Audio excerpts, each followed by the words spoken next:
All right, let's get right into it. When you think about education, your mind probably jumps straight to schools, classrooms, maybe some boring textbooks. But what if that's kind of missing the point? What if education is way, way bigger than that? Something that starts the second we're born and honestly never really ends.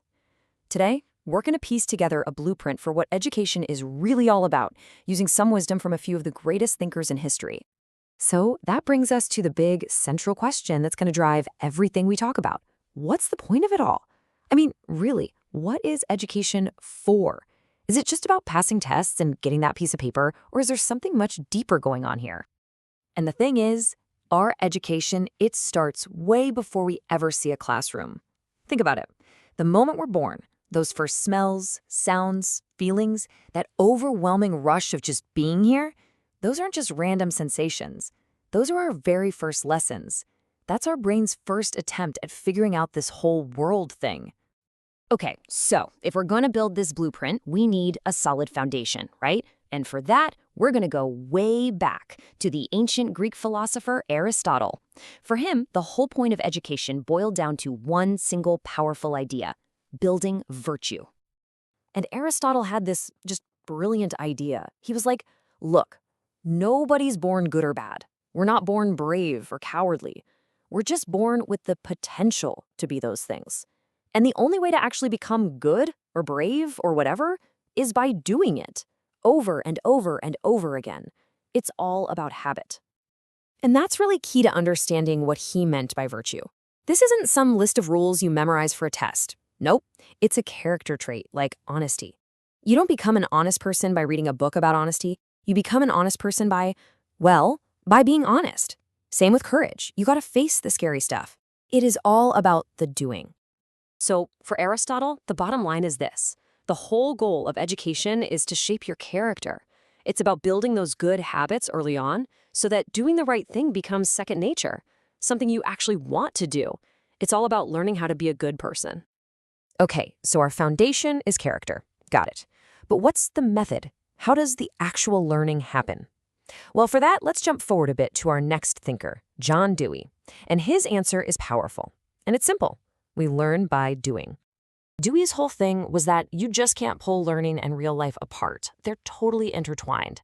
He believed education isn't something that's just poured into your head while you sit quietly. It's something you have to actively go out and participate in. Just think about trying to solve a tricky math problem, right?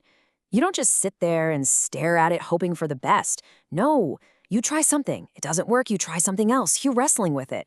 For Dewey, that's what real learning is. It's messy, it's active, it's hands-on. It is not just sitting back and soaking up facts. So let's see how this works in practice. Let's say you want to learn about the planets. The Dewey way isn't to just read a chapter in a book. First, you engage. You actually go outside with binoculars. Then you observe. You start tracking where they are each night, making notes. And then, and this is the most important part, you reflect. You think about what you saw.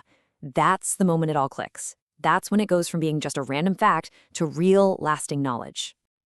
All right, so we've got our foundation, that's virtue, and we've got our method, learning by experience. But there's a missing piece here. Where does all this learning happen? Our third thinker, David Hume, has a crucial reminder for us. Learning isn't a solo sport. We are social creatures. I love this quote. It's so simple, but it's got so much packed into it. Hume was basically saying, hey, being smart and logical is great, but that's only half the story. Being social is just as baked into our DNA. And that social side of us, it's not just for fun. It's absolutely essential for how we learn. So you can kind of picture two sides of every learner, right? You've got the reasonable being, that's you, late at night, alone with a textbook, just grinding it out. But then there's the sociable being. That's you in a group project, bouncing ideas off people, arguing, explaining things, and suddenly you get it. Hume's point is that you need both to really learn effectively. And this totally changes the goal of education. For Hume, it's not just a transaction, It's not put in the time, get the diploma. It's way more personal. It's about having the freedom to explore what you're actually interested in. The real goal isn't to memorize stuff for the test, it's to internalize it, to make that knowledge a genuine part of you. Okay, so we've got these three huge ideas from three amazing thinkers: Aristotle, Dewey, Hume.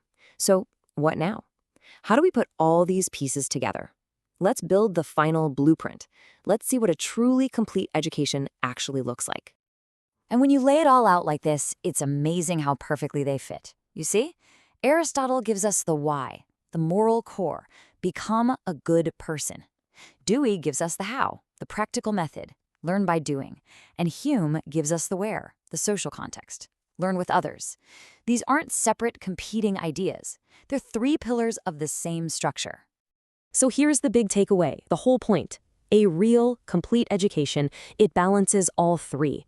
You need the moral learning to give you purpose, you need the experiential learning to make knowledge stick, and you need the social learning to deepen your understanding. You take one away, and the whole thing is wobbly. That is the blueprint. And that brings us to the final question, and it's really for you. Think about your own education right now, whether it's in a classroom, at your job, or just something you're trying to learn on your own. Is it balanced?